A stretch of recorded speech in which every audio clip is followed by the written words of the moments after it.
Hi guys, welcome to money की बात। This is your host Anmol Gupta.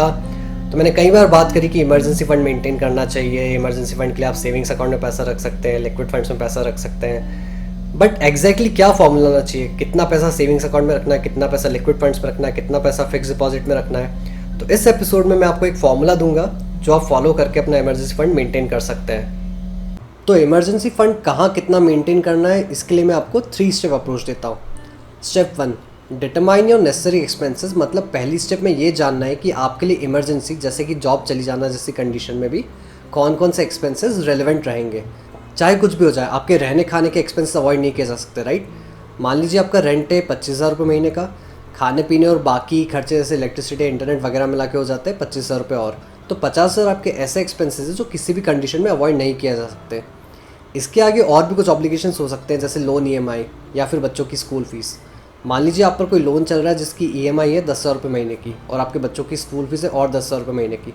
तो आपका टोटल मंथली एक्सपेंस जो अवॉइड नहीं किया जा सकता वो हुआ 50,000 प्लस 10,000 की EMI प्लस 10,000 की स्कूल फीस, जो टोटल हुआ 70,000।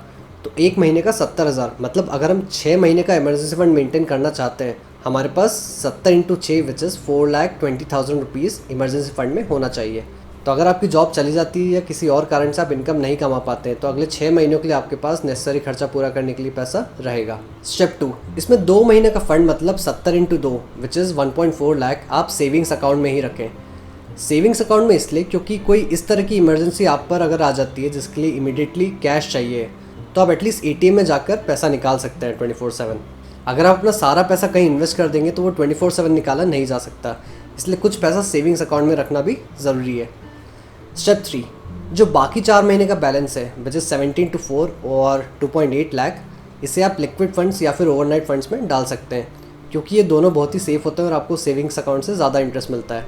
लिक्विड फंड और ओवरनाइट फंड के बारे में मैंने अपने लास्ट एपिसोड में भी बात करी थी डिटेल में, please do check it out. तो ये थी 3 step approach. Step 1 is determine your unavoidable expenses. Step 2, 2 महीने का बैलेंस आप सेविंग्स अकाउंट में पार्क करें। स्टेप 3, 4 महीने का बैलेंस आप लिक्विड फंड या फिर ओवरनाइट फंड में डालें। अब इसके अराउंड में आपके कुछ कॉमन क्वेश्चंस भी आंसर कर देता हूँ। जैसे एक क्वेश्चन होता है कि अगर लिक्विड फंड में सेविंग्स अकाउंट से ज़्यादा इंटरेस्ट मिलता है तो आप सारा पैसा लिक्विड फंड्स में क्यों नहीं डालते। वो इसलिए क्योंकि लिक्विड फंड या ओवरनाइट फंड्स में आप पैसा जब भी निकालना चाहेंगे आपको 1 वर्किंग डे लगेगा। तो अगर आपको एकदम इमीडिएटली कैश की ज़रूरत पड़ जाए तो लिक्विड फंड या ओवरनाइट फंड से पैसा आप नहीं निकाल पाएंगे, आपको एक दिन रुकना पड़ेगा। क्या आप लिक्विड फंड्स की जगह फिक्स डिपॉजिट में पैसा डाल सकते हैं इमरजेंसी के लिए? जी हाँ, आप लिक्विड फंड्स की जगह फिक्स डिपॉजिट भी करवा सकते हैं, बट आई रिकमेंड कि आप नॉर्मल फिक्स डिपॉजिट की जगह फ्लेक्सी डिपॉजिट करवाएं। फ्लेक्सी डिपॉजिट्स में आपके अकाउंट में एक लिमिट से ज़्यादा अगर पैसा होता है तो उसको ऑटोमेटिक फिक्स डिपॉजिट बनाने का ऑप्शन रहता है। साथ ही फ्लेक्सी डिपॉजिट्स में आप पैसा नॉर्मल FD से ज़्यादा आसानी से निकाल सकते हैं। बट FD या फिर फ्लेक्सी डिपॉजिट में आपको ये ध्यान रखने की ज़रूरत है कि अगर आप प्री मैच्योर पैसा विड्रॉ करते हैं तो उसके चार्जेस क्या होंगे। अगर चार्जेस नहीं है या फिर इनसिग्निफिकेंट चार्जेस हैं तो आप FD या फिर फ्लेक्सी डिपॉजिट भी करवा सकते हैं। क्या आप इमरजेंसी के लिए स्टॉक्स या फिर इक्विटी म्यूचुअल फंड्स में इन्वेस्ट कर सकते हैं? बिल्कुल ही नहीं। स्टॉक्स आपको लिक्विडिटी या फिर जब आप पैसा निकालना चाहें निकालने की फैसिलिटी ज़रूर देते हैं, बट स्टॉक मार्केट इतने शॉर्ट टर्म के लिए बहुत ही रिस्की है। कोई भरोसा नहीं है कि जब आपको पैसे की ज़रूरत पड़े, मार्केट ऊपर हो सकता है, मार्केट नीचे हो सकता है, आपका पैसा प्रॉफिट में हो सकता है, आपका पैसा बहुत ज़्यादा लॉस में हो सकता है, कुछ भी हो सकता है। वहीं लिक्विड फंड्स में आपको लॉस होने के चांसेस ना के बराबर है। आपको भले ही रिटर्न कुछ मॉडरेट 5 से 6% मिलेगा, बट आपका पैसा सेफ रहेगा। अगर आपके पास अभी इमरजेंसी फंड में ज़ीरो बैलेंस है तो क्या बाकी सारे इन्वेस्टमेंट छोड़कर सिर्फ इमरजेंसी के लिए पैसा इन्वेस्ट करना चाहिए? वेल, इस केस में मैं आपसे ये कहूँगा कि आप ये टारगेट रखिए कि अगले 1 साल में आपको ये इमरजेंसी फंड बिल्ड करना है। तो 1 साल में अगर आपके पास इमरजेंसी के लिए 4 लाख रुपये होने चाहिए तो अगले 12 महीने आपको लगभग 30 से 32 हज़ार हर महीने का इमरजेंसी के लिए इन्वेस्ट करना है। उसके आगे अगर आपके पास कुछ बचता है तो आप बाकी गोल्स के लिए भी इन्वेस्ट कर सकते हैं।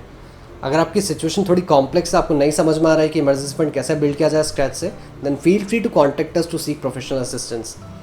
और एक इम्पॉर्टेंट बात, आपके सेविंग्स अकाउंट में इमरजेंसी के लिए जो पैसा पड़ा है उसको आप किसी और पर्पज़ के लिए यूज़ नहीं करें। ये नहीं कि सेविंग्स अकाउंट में पैसा पड़ा है तो बस खर्च कर दिया।